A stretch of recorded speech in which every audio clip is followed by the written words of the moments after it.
有媒体注意到，白宫发布的制裁俄罗斯的能源简报中是没有提及俄罗斯的油的。那现在啊，美国的核电站的油啊，它是有一半是从俄罗斯进口的。那请教一下张先生哈，我们怎么看待美国这种给自己留一手的行为？美国外交一直向来喜欢这种双标，对自己有利的肯定是要实施这样一种所谓的有所保留，对自己没有所谓的啊，他肯定会在外交上或者是在经济制裁上做得非常远，走得很下手比较狠。事实上呢，由于美俄贸易关系相对较弱，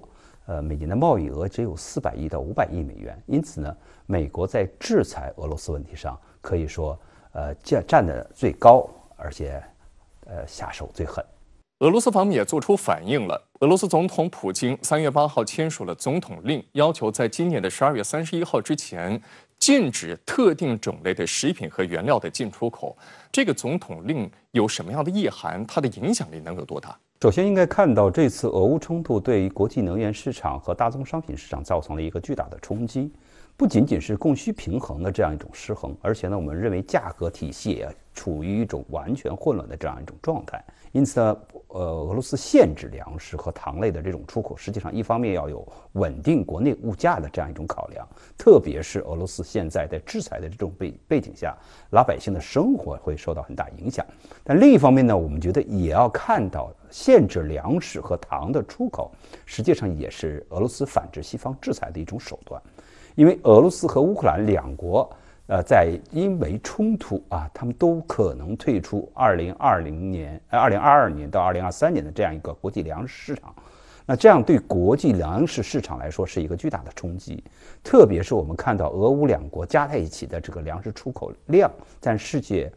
粮食市场的大约份额的30%。那如果通过这个限制出口，实际上呢，也让西方这个自己尝尝制裁的所谓的这样一些苦头。可以说，制裁与反制裁一直是俄罗斯与西方打交道过程之中擅长使用的一种手段。那除了能源禁运啊，美国对俄罗斯的主要打击手段那就是经济制裁了。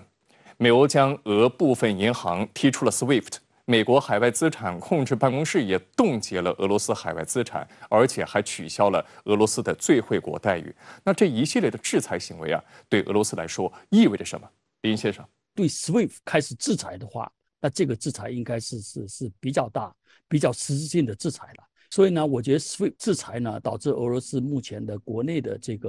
个汇率也好，股市也好，它应该是一个最核心的问题。这种全方位的制裁呢，主要是使得俄罗斯呢在经济上呢，它就比较难以招架。尽管说俄罗斯基本上是一个资源出口国，也就是说它不缺资源，但是其他呢这个整体的贸易呢受的打击还是会比较大。从现在看到的新闻来看，俄罗斯经济已经受到了冲击，这个卢布的汇率创下了新低，大量外资企业也在撤出。那请教一下李先生啊，您现在人在莫斯科，那目前俄罗斯民众对这个经济封锁他们的反应怎么样？大家的心态又如何？据我的观察，近距离的观察，因为我周围都是俄罗斯人，所以他们对这个反应2个字：淡定。我觉得美国他是不太了解俄罗斯这个民族，他以为用这种核弹级的超压力的这种制裁，造成了俄罗斯老百姓的恐慌，造成了老百姓的生活的困难，然后就会导致他们这些人对政府的不满。但是据我在俄罗斯30年吧，跟俄罗斯人打交道，不管是一些高官也好啊，还是一些这个老百姓也好啊，他们对这个制裁似乎已经有了抗体。为什么有抗体呢？因为这种制裁不是从今天才开始的，所以的俄罗斯很早很早就在宣传，就是说我们恐怕要再过上几年的苦日子。第二，大量的外国企业撤出俄罗斯，俄罗斯人表现的也就无所谓，他还没有打疼俄罗斯的真正的90%以上的老百姓，大家伙呢都是有心理上、物质上都是有了一个非常大的一个准备。